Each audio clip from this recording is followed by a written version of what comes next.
नमस्कार, मेरा नाम है यशवंत और आप NS24 न्यूज़ देख रहे हैं। उत्तर प्रदेश में अगले साल विधानसभा के चुनाव होने वाले हैं। कांग्रेस पार्टी अपनी मजबूत दावेदारी का दावा कर रही है और NH की टीम पूरे उत्तर प्रदेश में चुनाव का हाल लेने के लिए निकल चुकी है और इसमें हम पहला पड़ाव जो है वो बाराबंकी में अपना डाले हुए हैं। यहाँ पर तनुज पुनिया जी विधानसभा की दावेदारी कर रहे हैं और जब कांग्रेस पार्टी में युवा नेताओं की बात आती है तो उत्तर प्रदेश से तनुज पुनिया जी का नाम अगले पंक्ति के नेताओं में लिया जाता है। सर, उत्तर प्रदेश में मध्य जोन के अनुसूचित जाति प्रकोष्ठ के कार्यकारी अध्यक्ष हैं। सर, आपका बहुत बहुत स्वागत है हमारे चैनल पे। सर, चुनाव होने वाले हैं, आप भी दावेदारी पेश करने जा रहे हैं। कांग्रेस का दावा है कि कांग्रेस 403 विधानसभाओं में अपनी मजबूत दावेदारी के साथ बूथ स्तर पर मजबूत टीम के साथ उतर रही है। लगातार प्रियंका जी जो प्रदेश की प्रभारी हैं कांग्रेस की, वो उत्तर प्रदेश चुनाव के मद्देनजर कार्यक्रम कर रही है, दौरे कर रही है। आपको क्या लगता है, उत्तर प्रदेश चुनाव में कांग्रेस पार्टी एक बड़ी रणनीतिक भूमिका निभाएगी क्या? चुनाव के लिए जो बीजेपी चुनाव में बीजेपी का जो दावा है कि बीजेपी इस बार बिना किसी रोक टोक के बेजोड़ बहुमत से प्रदेश में सरकार बनाने वाली है दूसरी बार, तो कांग्रेस पार्टी किस स्तर पर तैयारी कर रही है पूरे प्रदेश में? देखिए, जब से माननीय प्रियंका गांधी जी हमारी प्रभारी बन के आई, राष्ट्रीय महासचिव उत्तर प्रदेश प्रभारी, तब से विशेष रूप से ध्यान दिया जा रहा है संगठन को डेवलप कर रही है। संगठन में नए नए बदलाव हो रहे हैं, चेंजेस हो रहे हैं और प्रशिक्षण शिविर भी जिले जिले में।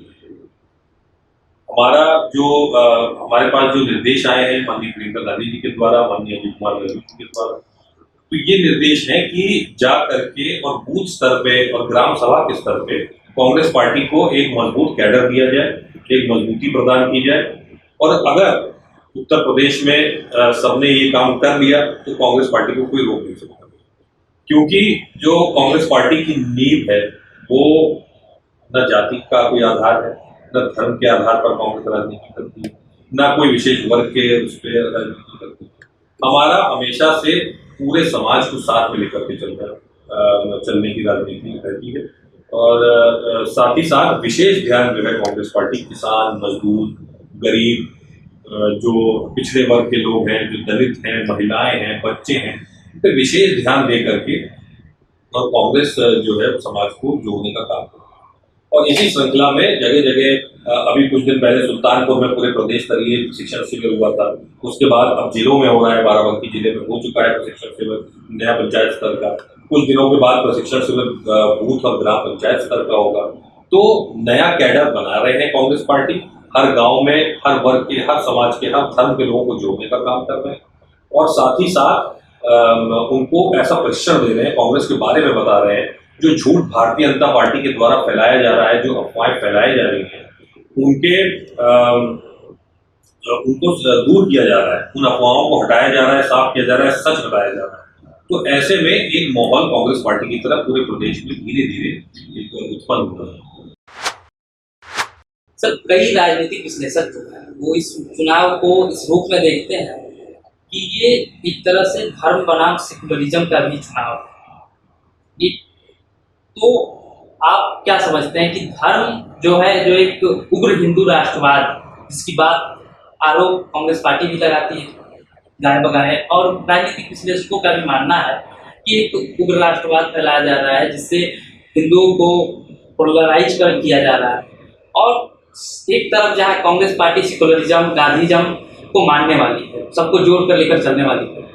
तो इसमें आप कहाँ पाते हैं कांग्रेस को, और इस पूरे चुनाव में क्या सेकुलरिज्म का जो आपका दावा है वो आपको प्रॉफिट देगा, वो आपके लिए गेन होगा या लॉस होगा? देखिए, भारतीय जनता पार्टी की राजनीति शुरुआत से ही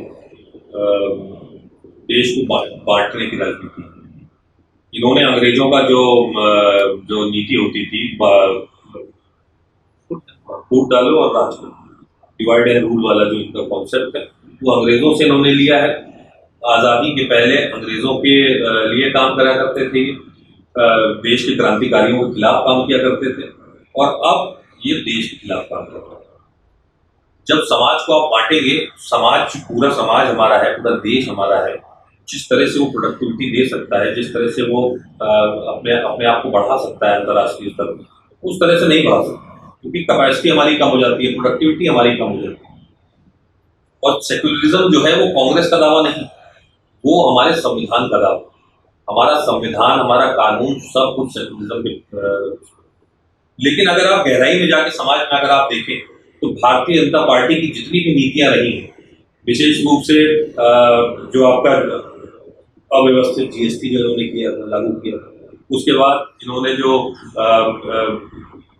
नोटबंदी का कार्य शुरू किया, उसके बाद जो लॉकडाउन हुआ, कोरोना महामारी चलिए, पहली वेव में हम लोग समझ सकते हैं कि इतनी व्यवस्थाएं नहीं थी हमारे पास, लेकिन जब लोगों को पता था कि एक साल के अंदर अंदर दूसरी वेव आनी है और उसके लिए पूरी तैयारी होना चाहिए, हॉस्पिटल में बेड होने चाहिए, ऑक्सीजन होने चाहिए, दवाएं होनी चाहिए, इंजेक्शन होने चाहिए, मेडिकल स्टाफ होना चाहिए, लेकिन उन सबको अनदेखा करके और अंतर्राष्ट्रीय स्तर पर जाके बड़े बड़े भाषण दिए गए कि हमने कोरोना को पराजित कर दी, वाहवाही लूटने में लग गए। ऐसे में क्या हुआ देश? ऐसे में जितना किसान था, जितना हमारा मजदूर था, जितना गरीब तबका था, पिछड़ा वर्ग था, जो समाज में सबसे दबे कुचले लोग हैं, जिनको बाबा साहब ने डिप्रेस क्लासेस कहा गया, सबसे ज्यादा परेशानी इन सब, सबसे ज्यादा नुकसान जो डिप्रेस क्लासेस हैं उनको हुआ। और ऐसे में जो बात निकल करके आती है वो ये है कि देश के हित में कौन काम करे। मेजॉरिटी पॉपुलेशन जो है वो आज डिप्रेस क्लासेस में होगी। कांग्रेस के जमाने में 14 करोड़ लोगों को गरीबी रेखा से बाहर किया गया, और इनके 7 साल के राज में 23 करोड़ लोग गरीबी रेखा के अंदर आ चुके हैं दोबारा। तो ये अंतर हम लोग को बड़े होकर सोचना है कि हम लोग को किसानों के लिए क्या करना है। और किसानों की अगर बात करें तो 3 काले कानून जो किसानों के हैं, जो किसान विरोधी कानून जो इन्होंने लागू किए हैं भारतीय जनता पार्टी की सरकार, इससे कितना नुकसान हुआ है किसानों को। आज जो है लागत नहीं निकल रही है, मुनाफा तो बहुत दूर की बात है। पेट्रोल डीजल के दाम आसमान छू गए, 100 रुपये पार हो चुका है पेट्रोल। गैस का कल ही 25 रुपये फिर दाम बढ़ा, लगातार दाम बढ़े जा रहे हैं। तो ऐसे में जो मूल जो हमारी ज़रूरतें हैं, पेट्रोल, डीजल, गैस, अनाज जो किसान उगाता है, ये सब जो हमारी मूल ज़रूरतें हैं, ये सब इतनी महंगी हो चुकी हैं और उनके दाम बढ़ा नहीं रहे। सरसों का तेल 200 रुपये की, तो ऐसे में आम आदमी कहाँ जाए। तो हमें अगर बात करनी है, जैसे लल्लू जी ने कहा, हमारे प्रदेश अध्यक्ष जी ने, कि हमारा अगर कांग्रेस पार्टी का गठबंधन है तो गरीब आदमी से, किसान से है, मजदूर से, तो इतनी बड़ी बात उन्होंने कही। तो ये भी आप समझ लीजिए, कांग्रेस पार्टी अब लगातार जो लड़ाई लड़ेगी वो डिप्रेस क्लासेस की नहीं लड़ेगी, और पूरे समाज के लिए तो है ही है, लेकिन विशेष ध्यान उनको दिया है जिनके सबसे ज्यादा नुकसान हो रहा है। आप जिस डिप्रेस क्लास की बात कर रहे हैं, आप अनुसूचित जाति और अनुसूचित जनजाति की बात कर रहे हैं, आप गरीबों की बात कर रहे हैं, आप कह रहे हैं किसानों की बात। बार बार भाजपा भी यही आरोप लगाती है कि कांग्रेस पार्टी 70 सालों से रही, जबकि और उन 70 सालों में कांग्रेस ने क्या किया? कांग्रेस ने कुछ नहीं किया, इसलिए हम जो कर रहे हैं उसमें कांग्रेस जो है खामियां निकाल रही है, और ये सिर्फ और सिर्फ कांग्रेस राजनीतिक फायदे के लिए अपने कर रही है, ऐसा कुछ नहीं है। और इसको भारतीय जनता पार्टी जो है, भाजपा जो है, वो सीधे से नकार देती है कि कांग्रेस के जितने भी आरोप हैं वो आधारहीन है, बेबुनियाद है। तो इन दावों को आप किस रूप में देखते हैं? क्या सच में ये आधारहीन और बेबुनियाद हैं ये सारे दावे? देखिए, मैंने अभी आपको एक उदाहरण दिया कि सिर्फ मनमोहन सिंह जी की सरकार में 10 साल में 14 करोड़ लोगों को गरीबी रेखा से ऊपर लाया गया। कैसे लाया गया? मनरेगा जैसी स्कीम लागू कर, गांव-गांव में रोजगार पहुंचाया। उसके बाद शिक्षा का अधिकार, शिक्षा के लिए हर गांव में वो खुला स्कूल है। 2 किलोमीटर की रेंज में हर गांव से आपको एक प्राथमिक विद्यालय जरूर मिलेगा, यहाँ पे फ्री ऑफ कॉस्ट, बिना किसी पैसे के लिए आपको बच्चों को शिक्षा मिलेगी। मिड डे मील, दोपहर का खाना मिलेगा और कपड़े मिलेंगे, फ्री की किताबें मिलेंगी। ये सब व्यवस्थाएं की कांग्रेस पार्टी। और मैंने आपको जो उदाहरण दिया कि कितने लोगों को मनमोहन सिंह जी के 10 साल में गरीबी रेखा से ऊपर लाया गया है, और सिर्फ मोदी जी के कार्यकाल में कितने लोगों को गरीबी रेखा के नीचे जाना पड़ा है मजबूरन। तो ये तो सीधे सीधे सरकारी आंकड़े मैं आपको बता रहा हूँ, असलियत तो इससे भी ज्यादा होगी। तो सरकारी आंकड़े जब मैं आपको बता रहा हूँ, इनके खुद के ये आंकड़े हैं, तो फिर आप ही बताइए कि 70 और 60 साल में कितना विकास हुआ है और कितना इन्होंने काम किया और कितना कांग्रेस पार्टी ने काम किया। ये तो राष्ट्रीय राजनीति की बात हो गई, किसानों का मुद्दा। उत्तर प्रदेश चुनाव कांग्रेस पार्टी किन मुद्दों को लेकर उतर रही है? क्योंकि आप नोटबंदी की बात कर रहे थे, आपने जीएसटी, अव्यवस्थित जीएसटी की बात की। ये सारे मुद्दे राष्ट्रीय स्तर के लोकसभा चुनाव में ये मुद्दे बनेंगे। 2019 में कुछ मुद्दे बने थे पिछले, लेकिन इस बार जो 2022 के विधानसभा चुनाव, उनमें कौन से वो मुद्दे हैं जो राज्य सरकार की कौन सी ऐसी योजनाएं हैं, कौन से ऐसे कार्य हैं जिनसे कांग्रेस पार्टी को, जिसमें ये लगता है कि ये गरीब विरोधी, ये किसान विरोधी, ये दलित विरोधी कार्य है? देखिए, सबसे बड़ा मुद्दा आजकल जो चल रहा है वो किसान का मुद्दा चल रहा है। सभी लोग टीवी में देख रहे हैं, राष्ट्रीय स्तर पे मुद्दा है। लेकिन उत्तर प्रदेश में अगर आप किसान की बात करें तो किसान बहुत परेशान है। विशेष रूप से अगर आप गन्ने की बात करें तो इनके कार्यकाल में कितना एमएसपी, जो गन्ने का जो आपको दाम मिलना चाहिए था, किसान को दाम मिलना चाहिए था, कितना बढ़ा है? 1 रुपया नहीं बढ़ा है। पहले हर साल कुछ ना कुछ बढ़ता था, भले ही 10 पैसे बढ़े, 20 पैसे बढ़े, लेकिन कुछ तो बढ़ता था, 1 रुपये 2 रुपये बढ़े। लेकिन इनके कार्यकाल में 5 साल में कुछ नहीं बढ़ा, 1 रुपया नहीं बढ़ा। और उल्टा जो किसान अपना गन्ना दे के आया है, जो आपकी मिलें हैं, उनके ऊपर करोड़ों, हजारों करोड़ों रुपए का बकाया है। तो ऐसे में किसान कहाँ जाएगा? हमारे यहाँ पेपरमिंट की खेती ले लीजिए, बाराबंकी विशेष में आपको बात बताया। पेपरमिंट की खेती जब कांग्रेस का कार्यकाल था 2014 तक, तब पेपरमिंट के दाम मिलते थे आपको 2000, 1500, 1300, इस तरह से 1 लीटर पेपरमिंट के ऑयल में आपको किसान को अच्छा खासा मुनाफा हो जाता है। लेकिन जब से इनकी सरकार है, और विशेष रूप से जब उत्तर प्रदेश में इनकी सरकार आई है 2017 से, तो दाम लगातार घटते चले गए और आज 900 रुपये में 1 लीटर दाम मिल रहा है। और अगर आप नहरों की बात करें, सिंचाई की बात करें, तो नहरें जहाँ पे पानी आया करता था, जहाँ पे आखिरी तक पहुंचा करता था, अब उसकी सफाई का ठेका पता नहीं किसको ये लोग देते हैं। कई नहरें सूखी पड़ी हैं, रोज एप्लीकेशनें आती हैं कि नहर में आखिरी तक पानी नहीं आ रहा है, केवल हेड में पानी है, टीम तक नहीं पहुंच रहा। तो कौन सफाई कर रहा है? कैसे पानी कैसे मिलेगा? पानी वही मिलेगा, लोगों को इंजन लगाना पड़ेगा, डीजल का खर्चा होगा और डीजल के दाम में बेकार। तो किसान तो बिल्कुल एकदम ध्वस्त हो चुका है इनकी सरकार में। और अगर आप इसमें कानून व्यवस्था एक बहुत बड़ा मुद्दा है। उन्होंने बहुत बड़ी बड़ी बातें कही थी कि समाजवादी पार्टी में, समाजवादी की सरकार में गुंडा राज चल रहा है, गुंडा राज हम लोग समाप्त कर दें। लेकिन आज क्या, आज की परिस्थितियां क्या है? सबसे ज्यादा क्राइम आज उत्तर प्रदेश में है, पूरे देश में। सबसे ज्यादा दलितों के ऊपर क्राइम उत्तर प्रदेश में है, महिलाओं के ऊपर सबसे ज्यादा उत्तर प्रदेश में, बच्चों के ऊपर जो क्राइम हो रहा है वो सबसे ज्यादा नंबर 1 उत्तर प्रदेश में है। ये मेरे नहीं, सरकारी आंकड़े हैं। और ये आंकड़े स्पष्ट करते हैं कि कुछ ना कुछ तो गलत है सरकार। अच्छा, उसके अलावा अगर आप बड़े बड़े जितने कांड हुए उसमें देख लें, तो हमेशा भारतीय जनता पार्टी के सांसद, विधायक, नेता, कार्यकर्ता हमेशा अपराधी के साथ खड़े नजर आते हैं। जो अपराधी जिसके ऊपर आरोप लगा होता है, उसके साथ आपको भाजपा के सांसद, विधायक मिलेंगे। चाहे आप हाथरस का कांड देख लीजिए, आजमगढ़ का देख लीजिए, कहीं का भी उठा के देख लीजिए, कोई भी बड़ा मुद्दा होगा तो कांग्रेस पार्टी हमेशा पीड़ित परिवार के साथ खड़ी नजर आएगी, और भारतीय जनता पार्टी के नेता जितने हैं वो आरोपी के साथ खड़े नजर आएंगे, अपराधी के साथ खड़े नजर आएंगे। तो ऐसे में अपराधियों का और मनोबल बढ़ता है। हमने कहा कि जब सरकार के नेता हमारे साथ हैं तो फिर हमें कौन जेल करेगा? जेल हो भी जाएगी तो तुरंत बाहर आ जाए। तो इस तरह के उनके हौसले और बुलंद होते जाते हैं, और हौसले इतने बुलंद हो गए कि आज कानून व्यवस्था ये हो चुकी है। आपने समाजवादी पार्टी की सरकार का जिक्र किया, समाजवादी पार्टी का जिक्र किया। इस चीज को कई रूपों में लिया जा सकता है। क्या इससे ये एक आशंका, एक अनुमान लगाया जाए कि इस बार के चुनाव में आप लोग यानी कांग्रेस पार्टी समाजवादी पार्टी के साथ जो है साइकिल और हाथ मिलकर चुनाव लड़ेंगे, या कांग्रेस अपने दम पर पूरी चुनाव? नहीं, कांग्रेस अपने ही दम पर पूरा चुनाव लड़ेगी, सारी सीटों पे खुद ही चुनाव लड़ेगी और संगठन के बलबूते पे लड़ेगी।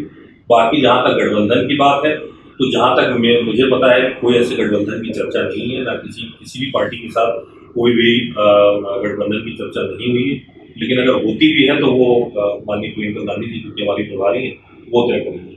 लेकिन जैसा कि हमारे प्रदेश अध्यक्ष जी ने कहा कि गठबंधन हमारा किसी पार्टी से नहीं होगा। हमारा गठबंधन अगर होगा तो गरीबों से होगा, किसानों से होगा और आम आदमी से। आम आदमी एक और है, आम आदमी पार्टी। आम आदमी पार्टी की बात अलग है। हम आम आदमी जनता के साथ गठबंधन करेंगे। बाराबंकी में आपने 2017 में जो है विधानसभा चुनाव लड़ा था जयपुर से, फिर बाराबंकी लोकसभा आपने 2019 में लड़ा, इस बार फिर जयपुर से आप विधानसभा चुनाव लड़ रहे हैं। कौन सी बड़ी समस्याएं यहाँ आपको दिखती हैं? क्या वो मुद्दे हैं जिनको आप चुनाव में जनता तक लेकर जाएंगे? क्योंकि मैंने जब आपके बारे में देख रहा था, मैंने देखा आप बहुत एक्टिव रहते हैं क्षेत्र में, हमेशा जो है लोगों से मिलते हैं, आप किसी पद पर नहीं हैं, ना ही आपके पिताश्री ये पुनिया जी जो पहले अनुसूचित जाति आयोग के अध्यक्ष भी रहे, सांसद भी रहे, वो भी किसी पद पर नहीं।